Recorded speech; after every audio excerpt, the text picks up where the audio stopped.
Coimbatore seat ఆ మధ్యన ఏదైతే 2021లో జరిగినటువంటి ఎన్నికల్లో కమల్ హాసన్ ఓడించి మరి బీజేపీ గెలుచుకుంది తమిళనాడు అసెంబ్లీ సీటు.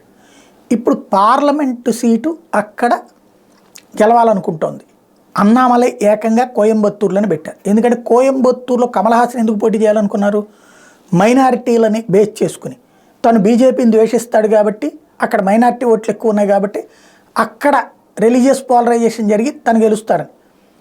అసెంబ్లీ సెగ్మెంట్లో అది వర్కౌట్ కాలేదు. హిందూ పోలరైజేషన్ జరిగి రివర్స్ అయింది.